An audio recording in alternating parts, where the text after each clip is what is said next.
Welcome to Club E. Hi, I'm Rick Brimacombe of Brimacombe & Associates. I am your architect of business growth and will work with you to unlock your potential and amplify the scale of your company. Today, we are talking about e-commerce, trends to stay, channels to sell, and metrics for action. I want to thank our sponsors, Irish Titan, an e-commerce and web development firm, Highland Bank, a locally owned community bank, Romaine Berg, a digital marketing agency, and Voyager U, a community for independent workers. To participate in the comments section, make sure you are watching in YouTube. And while you're there, please hit the subscribe button. And if you enjoyed today's session, also please hit the like button as well. That will allow us to let you know when we're going live, as well as get feedback in the future. All right.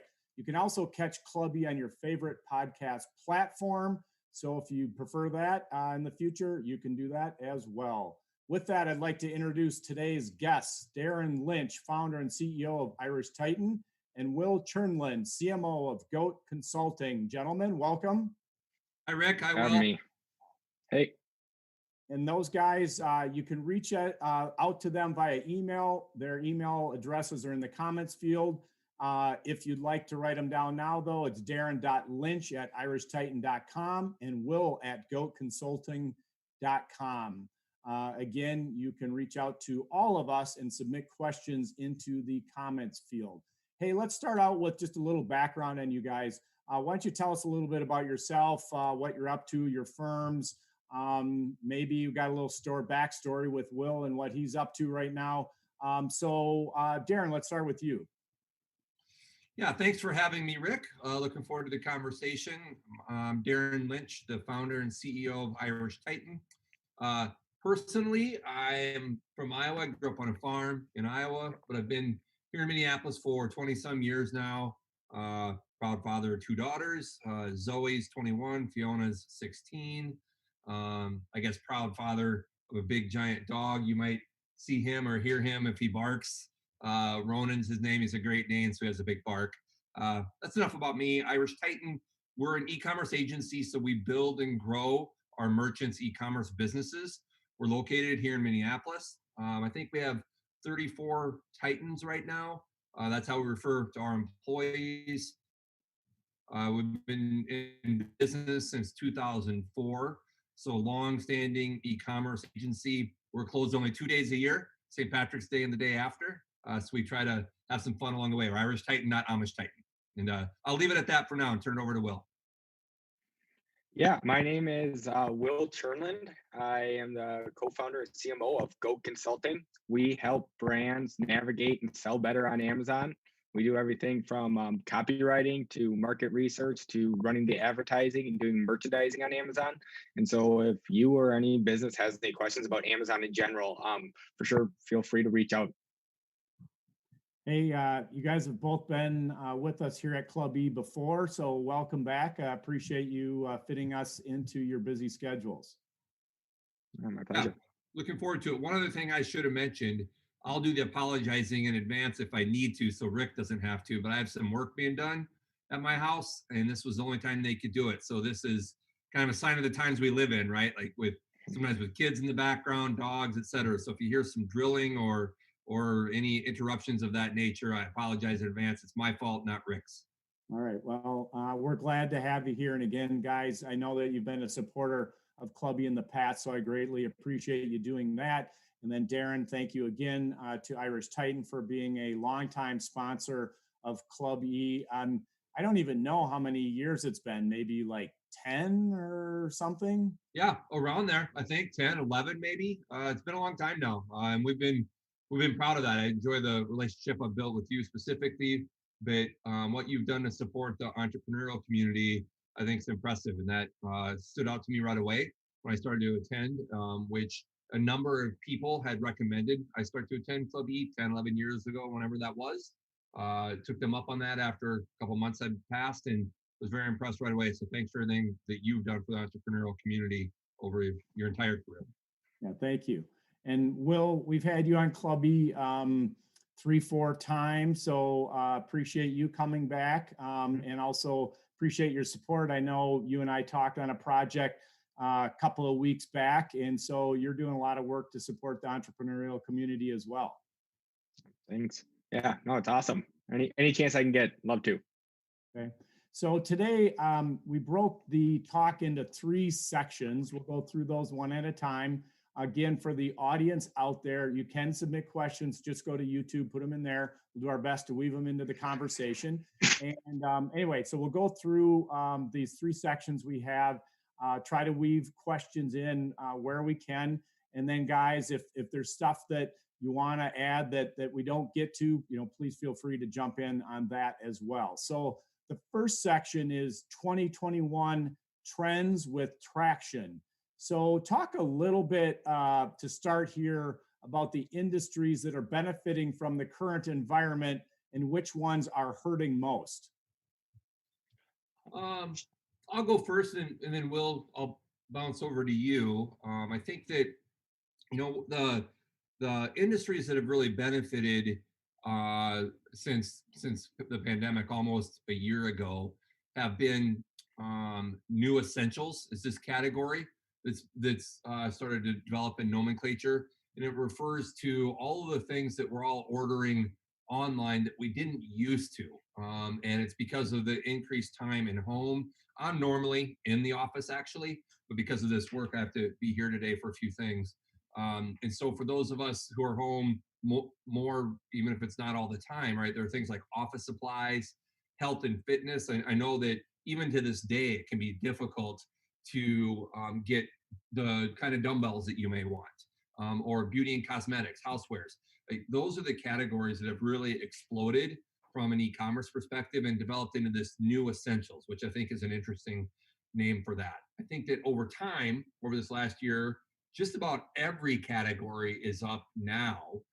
There were some categories that suffered. Luxury goods took a 25 to 30% plunge in the early part of the pandemic, mostly I think out of uncertainty and fear, because people weren't sure how the economy was going to go. So why buy some luxury handbag, for example, or luxury watch? Those categories have rebounded. Travel suffered, of course, even from an e-commerce perspective. That started to rebound some. I think it's obviously not back to where it was before, but I think Will's a good example if he chimes in and shares context, right? Like, we can all work, or many of us, most of us, can work wherever we want. And so some element of travel in that regard has actually increased. All right, so my notes are for things that have been really just been struggling is, like Darin said, travel accessories. I know people who had like a Kickstarter that they raised $1 million for travel backpack that ended in March, and it's like, oh, okay, what do we do now? No one even wants this. So that stinks. A lot of our brands that sell in like boutiques and gift stores, novelty gifts, or they sell to a bunch of different boutiques, candle shops. Those are the kind of stores that seem to be hit the most kind of just hard by overall COVID. And so ones where they have, say, 20% of their sales there, but 80% of their sales in like brick and mortar boutiques, that's been a struggle for a lot of them. To piggyback on what Darin was saying too, I've been seeing more, instead of saying the new essentials, I've been a little bit trendier with just calling it the D2C movement, where it seems like more and more it's people my age sit around all day on Instagram, get fed these different Instagram ads of these different shampoos or these different toothpaste that looks cool or this or that. And they're sitting around going, wow, I've been sitting in this 1,000 square feet doing nothing for the last year. The one thing I can change up my life and kind of treat myself is maybe I'll get this crazy new shampoo, or maybe I'll get this new lotion, or try out this new ad I got. And that's like the one little like consumerism thing that they can do for under $20 to make them feel alive again. And so I've been seeing more and more people switching brands, trying new brands for the first time. I don't have any specific stats to back this up, but people have been trying new brands. And if you're saying, hey, why have I been using Head and Shoulders for the last 10 years? I get no joy out of that. I just been buying it because I buy it. Now's the time to really reflect when you've been locked away, and really reflect on all your choices and make conscious choices moving forward. And that's kind of the theme, at least they're kind of trying to push on you. So that's one thing I've noticed. And yeah, in general, just the kind of direct consumer, all these staple brands that people are kind of examining and trying new, and not just buying the brand their mom did as a kid. Sure. Hey, let's talk about some marketing trends because it's kind of along these same lines. What are some marketing trends that you've noticed since COVID started? And Will, maybe since we're with you, why don't we stay there again? What marketing trends have you seen take place over the COVID lockdown? Darin, did you have a thought to finish real quick? Go Oh, ahead. I'll incorporate it into this answer. All right, perfect. Yeah, from what I've just seen in general, the macro trends are just like higher cost per click. Just people been spending more and more on ads. I think Amazon did, I think it was something like $32 billion in ad revenue last year, something crazy like that, where they're now the third biggest advertiser. And so advertising just become more and more competitive. And we'll see when the whatever, I don't know if the FCC or who's at the SEC is going to fight back, because now Amazon, it's a good two scrolls below the fold and it's still ads. And Google's been able to get away with it for a while, but in general, it just seems like there's more people who want to buy ads than maybe ad inventory this whole quarantine. Yeah, so what I was going to mention in response to Will's comment is he mentioned how they'll switch to some new toothpaste, for example. Brand loyalty actually has decreased in the last year. Um, Depending on how you define it, what metric you're going after, it's decreased unquestionably. But there was a 35% decrease I was reading in one of the blogs I keep up with a percentage of people that commit to sticking with the brand after the pandemic hit. And I think part of the reason is because online, so many merchants went online that weren't before, that now they're just flooded with more opportunities, right? And so if you haven't invested as a merchant in developing brand loyalty, your customers aren't necessarily going to reward you with brand loyalty. And Will alluded to it. I guess I shouldn't say alluded to it. He explicitly mentioned brand loyalty, right? And in an absence of that. So that one of the things that I think that's leading to is there's a growing consensus that there's a lot of movement already beginning to happen in 2021 with merchants investing in loyalty programs, not just loyalty programs, but loyalty technologies, for example, right? Like Annex Cloud is one of the e-commerce loyalty technology solutions. They're pretty busy right now, working with new opportunities and working directly with merchants to shape those programs. So I think that loyalty is going to be a 2021 emerging marketing trend. I think in 2020, personalization started to take more root, where merchants were personalizing either on-site uh, product display and on-site UX, or the off-site, like personalizing the emails that are going out. That increased a lot in 2020 because merchants knew they had to market more. And then subscription has been talked about for a long time in e-commerce, and it's been happening for a long time. So it's not that it's been lip service, but it's been discussed and in practice for quite a while. That really started to take off even more so in 2020, with merchants realizing the value in that with everybody stuck at home. And I think Will's really speaking to some of the emotion of a lot of the behaviors. She talked about feeling alive with some of the purchases. The subscriptions can feed that too, because you're getting something new. You can't be going out to the malls anymore, or you couldn't. And so subscription commerce, I think, fed some of that as well. So Will started the conversation about demographics, and Darin, I want to start there with you because you and I have talked about how like your parents are buying more online. My dad is buying more online. So on the topic of demographics, how are different demos interacting with e-commerce and or their devices differently these days? Yeah, so I think that's been interesting. And if you think about it, not surprising, because Gen X and especially baby boomers have had by far the highest adoption rate of e commerce, with that meaning that someone in that category, in that demographic, is buying online for the first time, right? Like, I think you'd probably be pretty hard pressed to find a Gen Z or a millennial that hasn't purchased online already before the pandemic. I think most Gen Xers had to, and baby boomers to a lesser degree. But from an adoption rate perspective, Gen X and baby boomers are the ones that massively led the way with adoption, right? On the other hand, the Gen Z and the millennials had very strong performance in increased intensity, increased share of online. They kind of went all in on buying everything online, right? Like having everything delivered that they could, buying everything online that maybe they used to buy if they went to like on a Target run or something like that. I think that that's the demographic, not I think that the numbers support, that's the demographic whose intensity has increased the most, whereas the Gen X and baby boomers, their adoption rate is by far stronger. We surveyed 500 people in August and asked them a bunch of COVID related kind of e-commerce, mostly Amazon oriented questions. And 70% said they've ordered stuff that they normally wouldn't have ordered on Amazon during pandemic, which makes sense. 70% said they're going to continue ordering stuff on Amazon that they normally wouldn't have after the pandemic ends. And 37% of people said they are buying more online because they work from home, which is kind of an interesting thing where you don't have the boss over your shoulder. You're that much quicker just to go over to Amazon for a quick second to look at a tab.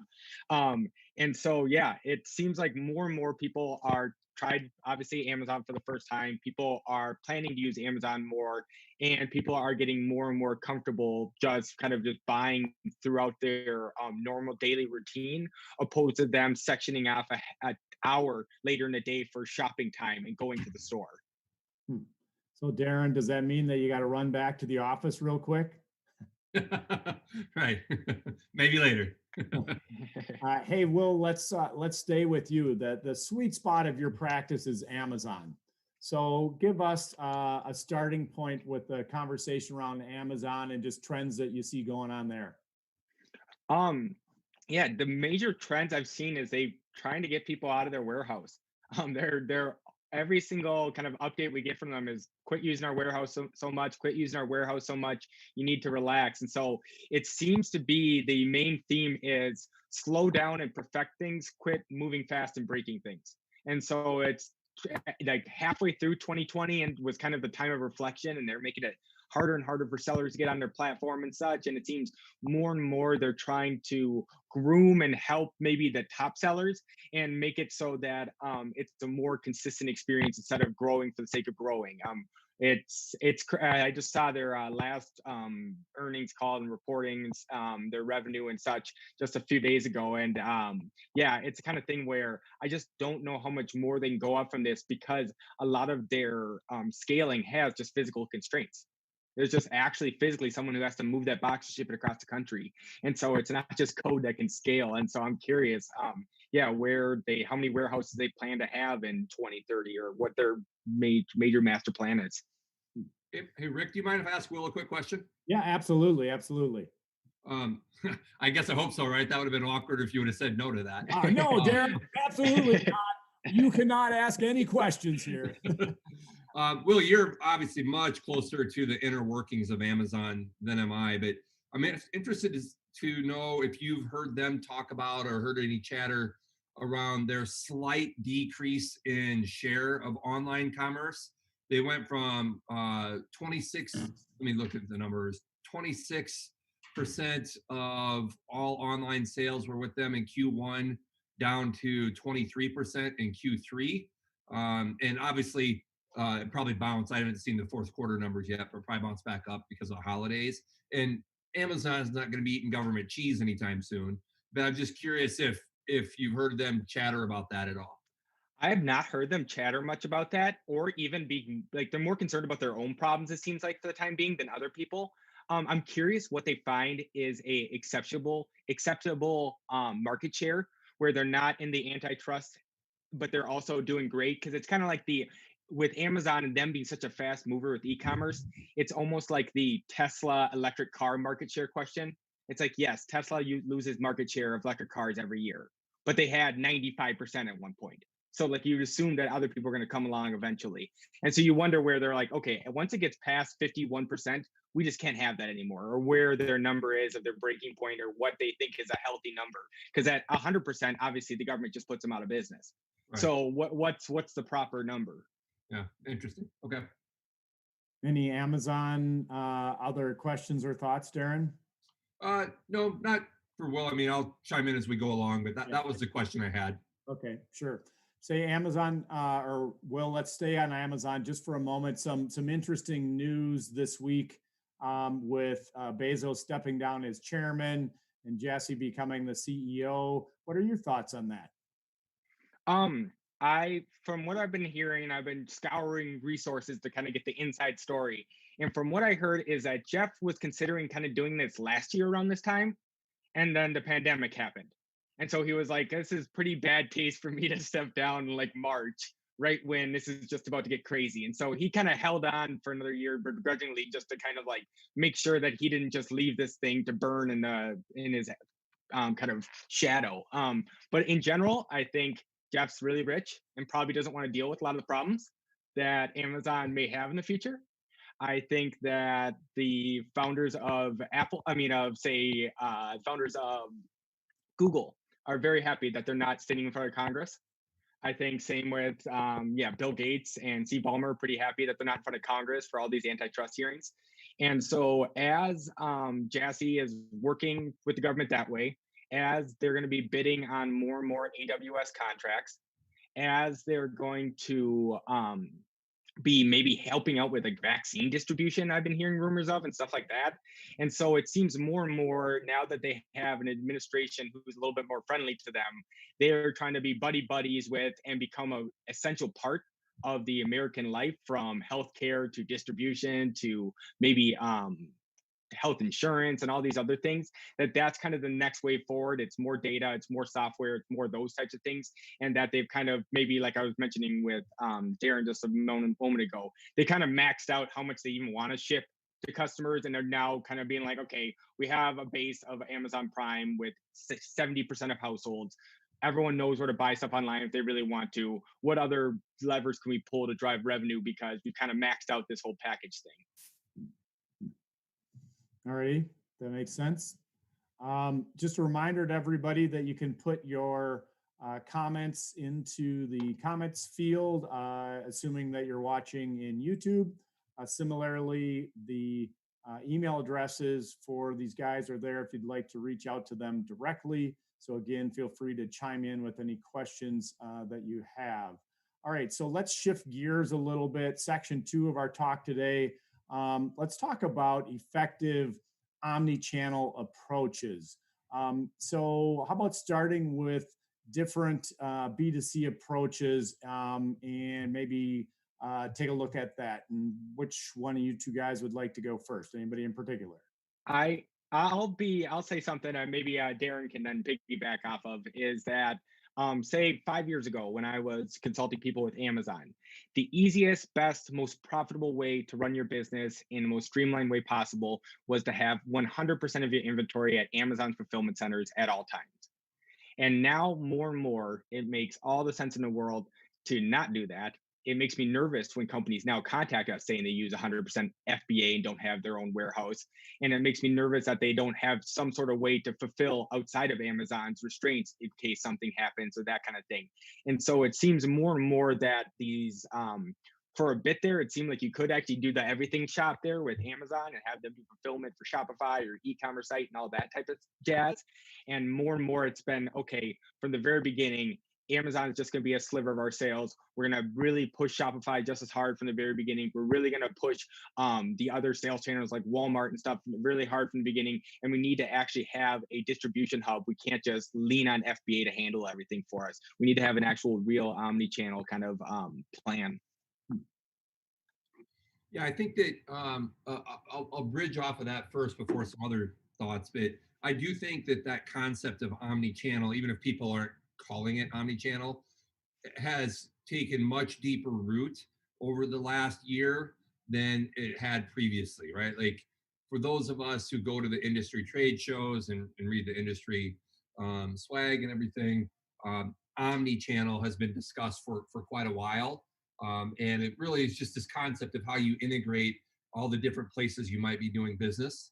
And so I think that's been discussed in concept a lot over the years, but not become truth, kind of like poetry versus prose, until last year. I think that merchants started to think about internally or operationally, to Will's point, about where they want to house their product and manage fulfillment. I think that Amazon and branded sites, merchants started to develop more strategy and more energy around that. I think they sort of let some merchants let that unfold on autopilot compared to, or as opposed to identifying how they wanted to manage an Amazon store and their branded store and what they wanted to do differently, if anything. So I do think that omni-channel concept has taken roots over the last year. I think also the move online has, I think, allowed the merchants who um, are more invested in and or better at marketing to develop a better voice, right? Like I think different merchants have different strengths. It's sort of like the three forces or the three areas of focus for business, right? There's operational excellence, product leadership, and customer intimacy. I think that those sorts of specialties start to shape how merchants market, right? So one of the questions was marketing strategies and what's emerged and how it differs between B2C companies, et cetera. Companies who tend to have more customer intimacy tend, I think, to be more brand driven. Doesn't mean that the other two don't care about brand, but I think those customers who tend to, or those merchants who tend to be more invested in their customers, develop more brand intensity and brand affinity, probably lends itself to those already being in front of the curve from a loyalty perspective. I think the ones that invest in product leadership have invested probably in the last year with more communications around products and introducing new products or introducing more rich content around those products. So I think that the lanes for marketing voice and focus have emerged over the last year with people investing more in that. Lucas, Will, anything to add on that? No, I'm just going to kind of transition to our next topic with it. Actually, hold that thought. I had a question. I said, Lucas, so question, do you see, this is still on Amazon, so I stay there just for a minute. Do you see any major competition between Amazon and Walmart in terms of trying to court third-party sellers? From what I've heard from everyone is that it's just a lot bigger pain in the butt to get set up on Walmart. It's a lot more difficult. Once you do get set up, then you have to get set up with the fulfillment and this and that. And so if you have a good product at a good price and you have a great brand, for sure, get on there because it's just going to be added revenue, added eyeballs. But if you're just going to have a bunch of commodities that you sell on Amazon, just to put them up on Walmart might just not be worth the squeeze. Okay. All right. So I'll chime in on that actually real quickly. Yeah. So the three platforms, so when I described Irish Titan, I tried to do just a quick flyover, but we have a project management team wrapped around our strategy team, our creative team, and our engineering team. And those Titans work together to build people's websites and then work on the strategy and marketing for those websites. The websites that we build for our merchants are in Magento, Shopify, or BigCommerce, typically, those three platforms. Specifically, BigCommerce and Shopify both have added a lot of functionality in the last year to better integrate with Walmart and with social commerce. And I think that from that perspective, selling through Walmart is going to grow. I don't have numbers around that yet. I think it's a little bit more conceptual. I know that Shopify, for example, really considers Amazon a competitor.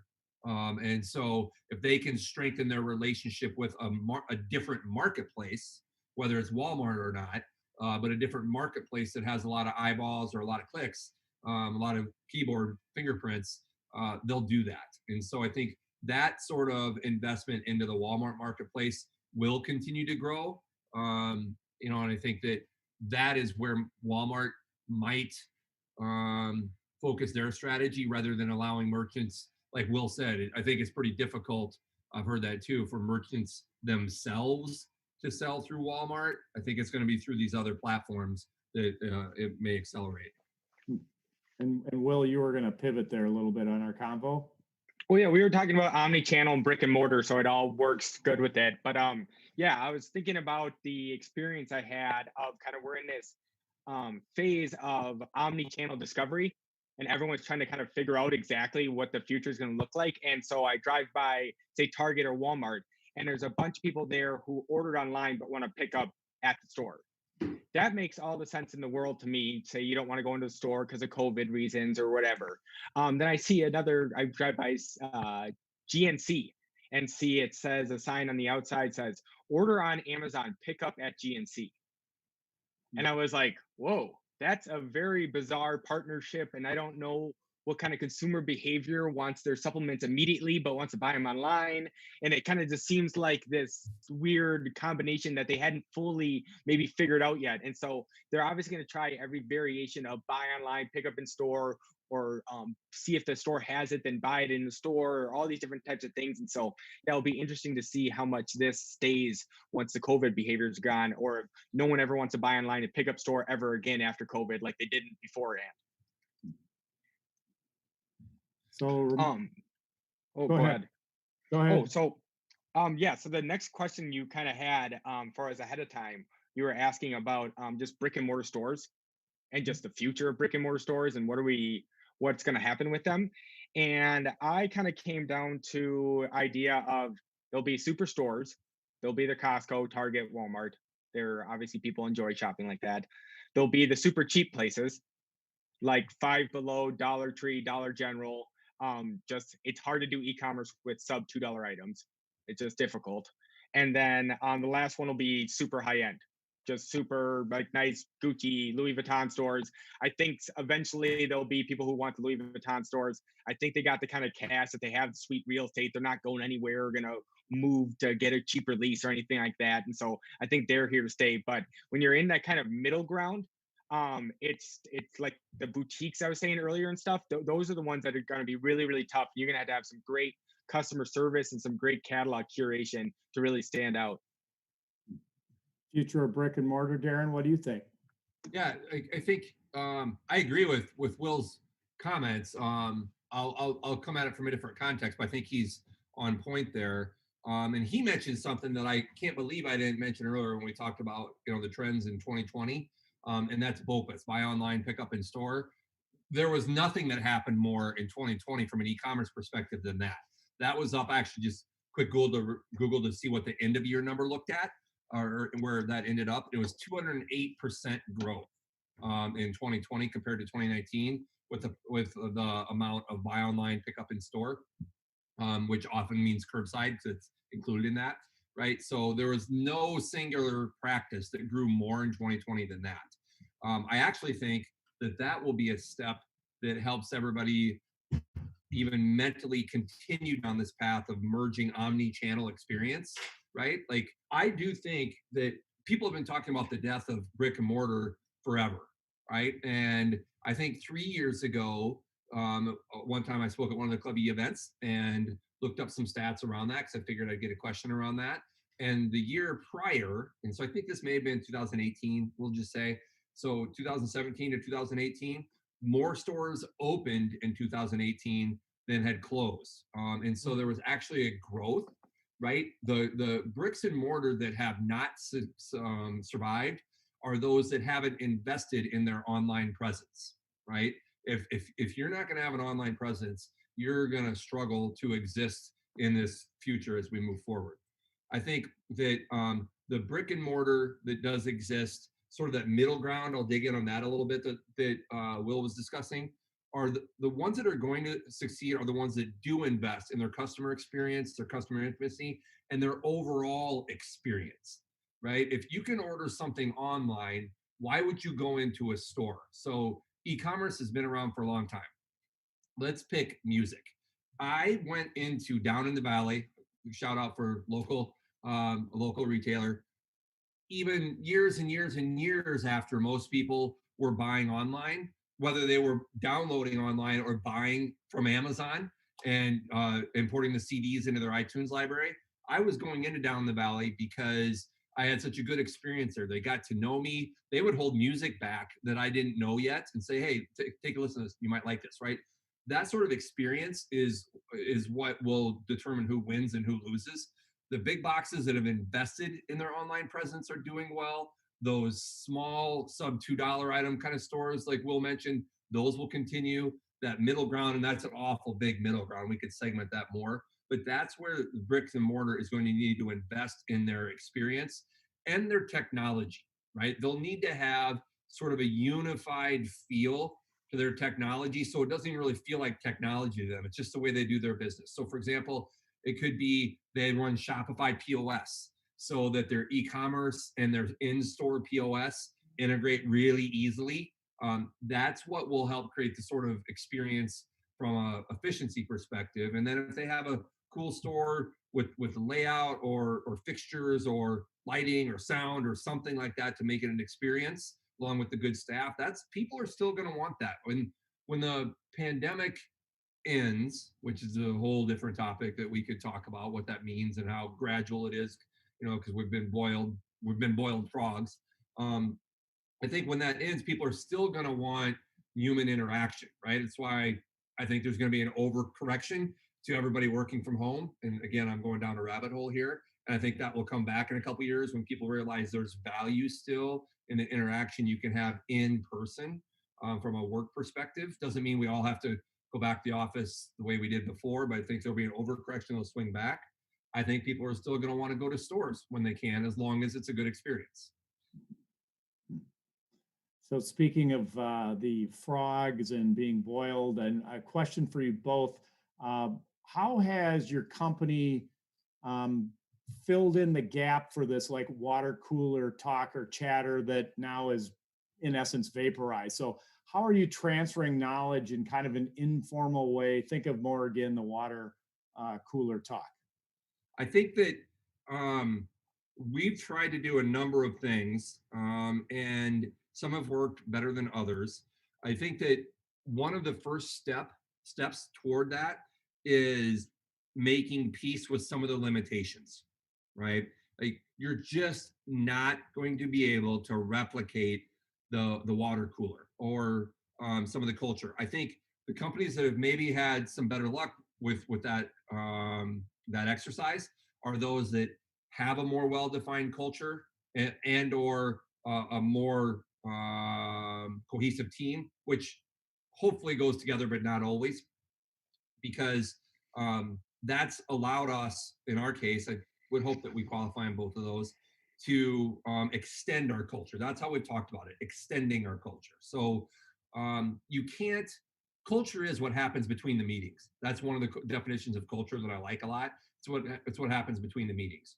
And you can't recreate the eye contact, the nonverbal language, the spontaneous interactions when you're going to the refrigerator to get a pop or pint. And so that sort of interaction you just can't replicate, but you can use some of the tools so that you do what you can to approach that. So for example, we do every Friday, every single Friday since the pandemic started, we've done it, well, I guess not when it was a holiday, but we've done a 3:00 Zoom cast, as we call it, kind of a riff off of a newscast. We go through some team updates. We do some client spotlights. We welcome new Titans. So we've hired a number, about 10 people over the last year. And then we end with just open floor freestyle. And we ask people what they're doing. I kind of MC the whole thing. So I pick on people, draw out of them what they're doing, and we all kind of riff with each other, et cetera. So that's extended our culture. It hasn't replicated it though, right? Like it's not the same. It's, I think, as good as it can be. Our Titans have responded well. Our internal metrics are good. They feel taken care of. They do feel like they know each other. There's consistent comments that they can't wait to be back together, working with each other and riffing in the way that you can in person. Yep. Will, how about you? Yeah, it's a lot of chatter just on Slack all day about the different current events and this and that. And luckily, there's been plenty of stuff for everyone to kind of pile in and talk about. Everyone's pretty close friends. I have a pretty small team with 9 of us total. So everyone's pretty close friends with each other, all in the same kind of age group, all very similar to each other, good or bad. And so it's been pretty easy to stay in communication with everyone.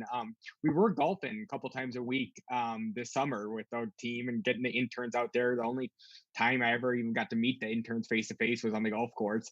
And I'm terrible at golfing. Most of us are really bad at golfing. And so that always adds a little bit to it. We got one girl on our team who's actually golfed in high school, but besides that, we're all terrible. Yeah, it's been a struggle, but at the same time, it's also been something that we haven't really wanted to force too much.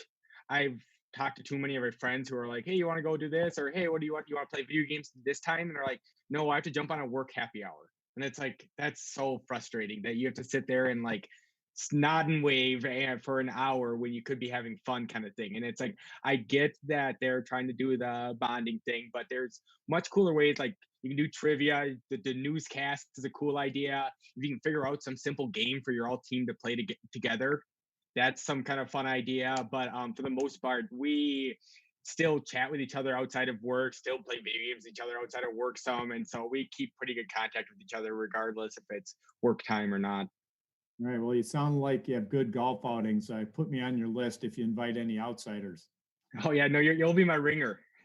All right. Hey, Will, let's stay with you just for a minute. Talk a little bit about some tips and tricks for selling on Amazon when you have your own branded site, and then we'll bounce over to Darin.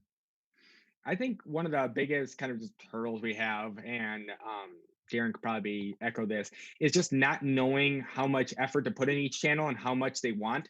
They come to us asking sometimes, like, how much revenue should I do on my website compared to Amazon? Like, what's healthy? And that's really something that's like not up for me to decide, because that's really about like the brand's whole story and message, honestly. Is like, do we want to be super customer centric and send a letter out to every single customer? Because that's just not possible on Amazon. Or do we sell something that's like chapstick that they're going to be buying monthly, and we just want to make it the easiest way for them to refill and buy it over and over again because we know they're going to love our product. And so really talking to companies ahead of time and them having a clear idea of what they want Amazon to be used for, if it's for scaling, if it's for quick fulfillment, if it's for just having a placeholder and kind of a billboard within Amazon of just their listing, or what they want to do, is always really important and always something that kind of brands struggle with when they come to us. Yeah, I think thematically, Will hit the nail on the head with my response when people talk about this, or when merchants ask, how much should I sell online on Amazon? Should I sell on Amazon, etc. And I've said this to you before, Rick, and probably to you too, Will. I think it comes down to your brand intensity. The same phrase I used earlier. The more brand intense you are, the less you should sell on Amazon. Doesn't mean you shouldn't sell any, but I would argue the less you should sell on Amazon, because when you're selling on Amazon, the customer knows they're buying your product, right? But you're not controlling the experience. And Amazon has a good experience, right? Like they've driven the free shipping, they've driven the pace of shipping. So Amazon cares about experience, but it's their experience, yours. And so if you want to have a high touch, high brand sort of experience that your customers enjoy, then the majority of your e-commerce, should probably run through your branded site. And you can use Amazon for a subset of products, or for maybe clearance, or some of those cross-channel strategies that Irish Titan and Goat have worked on with our clients, right? So I think that that's the one thing I would add to Will's comment, conceptually, to challenge people to think about.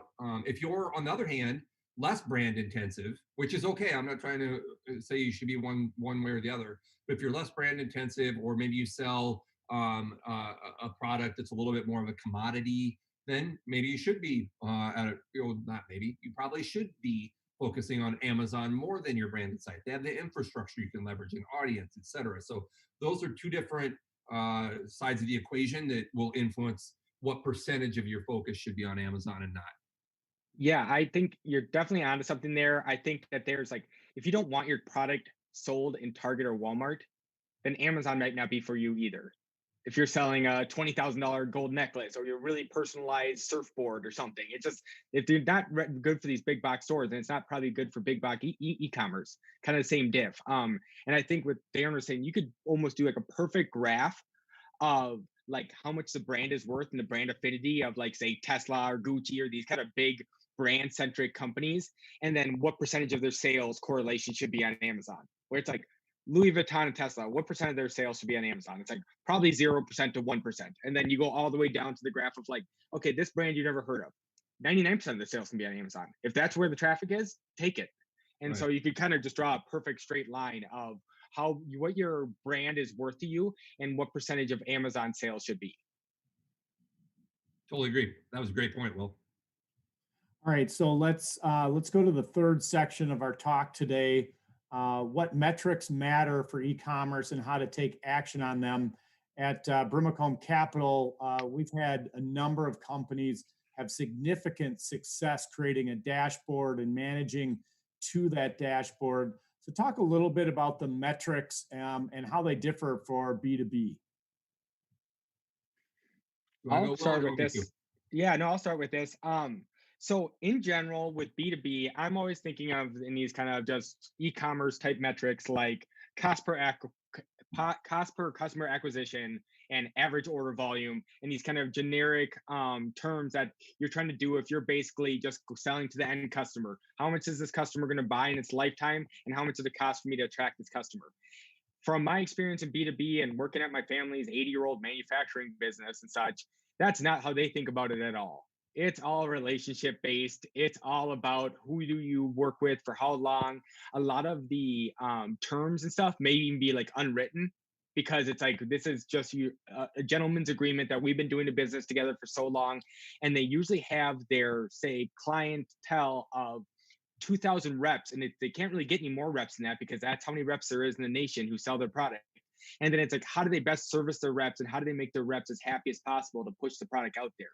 And so I think there's a lot of room and a lot of growth to be had in figuring out it's cutthroat, but like which of these reps is actually doing the most order volume? Which one is actually the most profitable? Which of these can we actually grow into one to get rid of overhead costs and actually turn it into a more kind of slowly but surely get less and less middlemen out of the process and get it more and more metric based opposed to relationship based. And I know it's easy for me to say that from a 10,000 foot view, not in this 80-year-old family business, to burn all the relationships and trust the metrics. But that just seems kind of the slow but sure wave that they're going to be riding. Yeah, I think that B2B has really evolved over the last few years at a more rapid pace than B2C, because B2C kind of led the way with e-commerce. And so B2B is now catching up for a couple of reasons. One, there's some generational shift. Some boomers, maybe their grandparents or maybe their parents even started it. Now they're running it.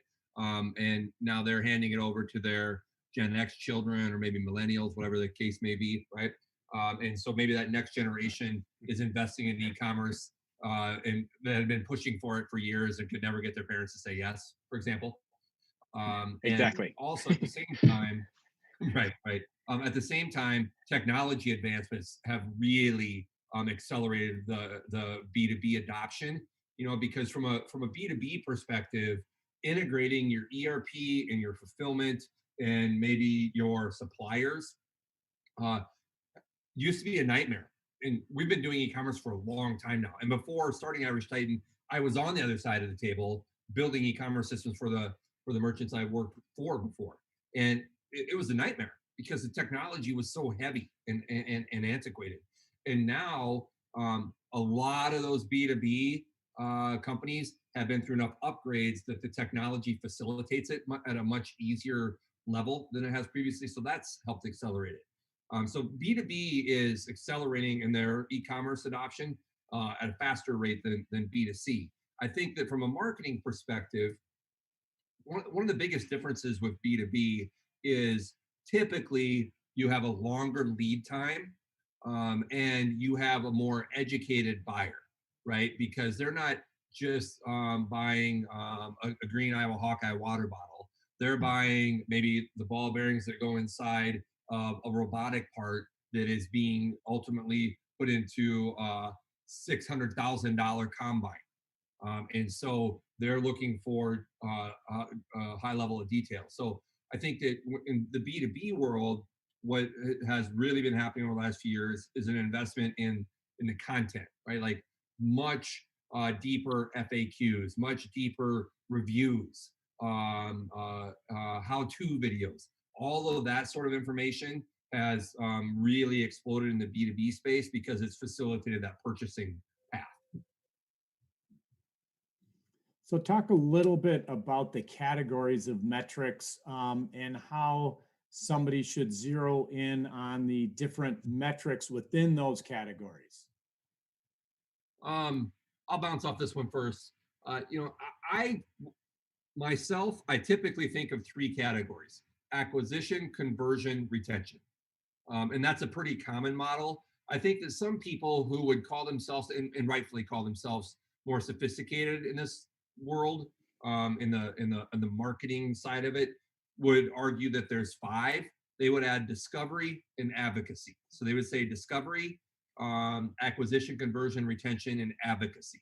And I understand that, right? Like discovery would be things like impressions and reach. So just how many people are coming to your site, or how many people are being made aware of your site. And then the acquisition side is how many people actually come to your site. I misspoke for a second. Conversion is how many are doing what you want them to do, whether that's downloading behind a gate asset like a how-to document or a contact us form, or actually making a purchase. Retention then is how many are coming back.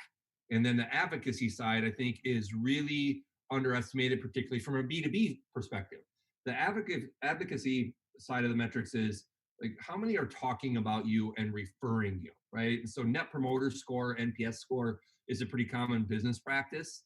And I think that that is an interesting way to measure advocacy that a lot of people don't think of, right? I think that loyalty programs are already growing this year. This is going to be the year of loyalty, a lot of people would argue, from an e-commerce perspective, and that's retention, but it also bleeds into advocacy. So I think that anybody who's been doing a good job on their marketing, any merchant who feels like they've been doing a pretty good job, if they're thinking about it from a acquisition, conversion, retention perspective, maybe challenge themselves to look at it with discovery and advocacy added on the beginning and end of that. Yeah, I don't have too much to add besides the one other metric that I'd always want to just be knowing is just how quick my cash flips in my inventory. That's always one that just is key, especially if you're bootstrapping, is just knowing exactly, okay, this dollar in inventory is going to be $3.60 4 months from now. And then how can I kind of bake those metrics back into my marketing budget, so then I know exactly how much I can spend to acquire those customers, how much it costs to make them actually convert. And then I don't really know of any cool ways of measuring advocacy, like besides NPS, like you said, but it and like maybe referral codes and that kind of thing of seeing who wants to share your brand out the most. But that's one of those secret ones where I know I buy a random product and I get 4 or 5 family and friends to go buy the product too. It doesn't show up in anyone's dashboard, but I was quite the customer that day, kind of thing. Right. So, Will, while you're talking metrics there, tell us what kind of metrics does Amazon give you access to? So they give you basically all the sales and keyword data you could want, and not a single thing about the customer.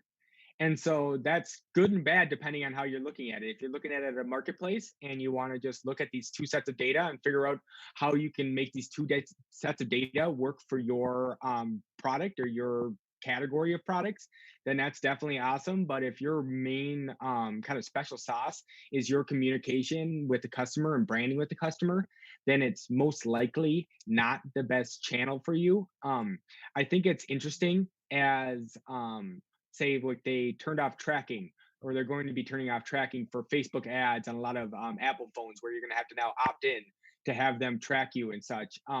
Amazon's done a really good job of not giving you really any customer data from the very beginning and having it kind of all mixed up, and you just get to bid on a specific keyword, but you don't get to know the customer's name who did it. And they kind of keep the customer's information at an arm's length.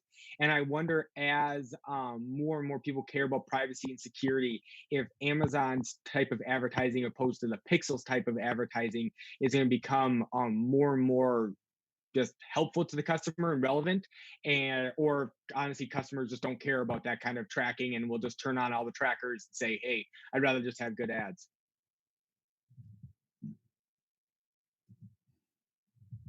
Anything there, Darin, that you want to chime in on? Will's the expert there. I'll let his answer sit. Okay. Get all the glory. All right. So as we finish up, aim towards the hard stop. We're trying to get to 1 o'clock, so we just got a couple minutes. So a little bit of lightning round. So we're in the prediction business. What one key trend you see emerging over the next 1, 2, 3 years? I have a kind of an oxymoron, but I think that there's going to be a large direct to consumer store with all these different stores and malls going out of business. There's extra real estate. I think that there's all these brands that claim to be D2C where they all kind of use the same font and have the same type of branding and such. I think there will eventually be a store where you can buy all these products that normally would not be in a brick and mortar retailer. And so it's kind of the direct to consumer store, which is an oxymoron within itself. Well, if you got a business plan, let me know and I'll work on it with you. All right, sounds good. Sounds good. Yeah, it's all the brands who think they're too cool for the big brick and mortar like Target and Costco, but still they want some sort of brick and mortar distribution. And so they're kind of in that no man's land. And this is the store for them. All right, Darin, how about you? Well, good. Mine's different, right? Because you're always worried that we're going to have the same thing. So mine is also, I think, conceptual and strategic. I think there's going to be this move towards less discussion of e-commerce and less discussion of bricks and mortar and more discussion of commerce. That and this harkens back to that Omni-Channel discussion we had. I think where we're going to be discussing commerce, and that means not just bricks and mortar or industrial B2B or international business, right? Because people have said commerce for a long time, but I think that it will begin to primarily actually indicate that convergence of digital, and that means e-commerce, branded e-commerce, marketplace e-commerce like Amazon, Walmart. Also could mean social commerce when you buy off of Instagram, Facebook, etc. I think, and bricks and mortar, all that will come together, and I think this concept of commerce will become more common. All right, how about one thing for the audience to take away from our talk today? I'll start. Since my vocal cords are warmed up from wrapping up that last question, I think that one of the things we talked about is measurability in here today and metrics and that sort of thing, and that's one of the reasons I got into e-commerce way back when, because e-commerce sits at that intersection of design, technology, and marketing. 3 disciplines that by definition are fluid, intangible, hard for a lot of people to understand. They're sort of abstract, right? And that's also what led to our whole concept of business first, online second. And so the fact that e-commerce sits at the intersection of those is what allows us insights into so much data, which can be overwhelming, but at least you have it, right? Like it's different than previously when you had to infer so much. With e-commerce, you know how many people are coming to your site and what they're doing. So I would encourage people to get to know their data, leverage that. Also, where they are in their life cycle, right, is going to shape what data is important. If you're earlier in your life cycle as a company, acquisition is probably more important than retention. As you mature and start to settle in on your products and who you're trying to target, then maybe retention and advocacy start to become more important. But use that data because you're at that intersection where you have it. And a lot of people don't have that good fortune. Great, thanks. Will? I don't have anything as epic as that, but yeah, I would say in general, if you're afraid of the online stuff or you're afraid of selling online or talking all these different acronyms we're using and all that kind of stuff, honestly, just reach out and have a conversation with someone on one of our 2 teams. I'm sure they'd talk you through it, help you sell your business online. I can't tell you how many companies I still talk to that still do not have a proper way to sell directly to the customer, either through their e-commerce website or through Amazon. And just in this day and age, it's just unacceptable. It's a profit driver. It's a way to build a motor on your business in the future. There's just so many different things that it just helps your company and brand having a direct relationship with the customer. So sell direct to them in one way or another, figure out a way to build a relationship with them in the long term. And then all these marketplaces and websites will be your oyster. And then Will, if somebody wants to get a hold of you, what's your email address? Will@goatconsulting.com, GOAT. And then it's goatconsulting.com if you want to check out the website. Right. And Darin? Darin.Lynch@irishtitan.com. All right. Thank you, guys. Look forward to doing it again. And good luck finishing out and riding out the rest of the COVID lockdown. Thanks again. Thanks, Rick. Thanks, Will. Yeah, thank you.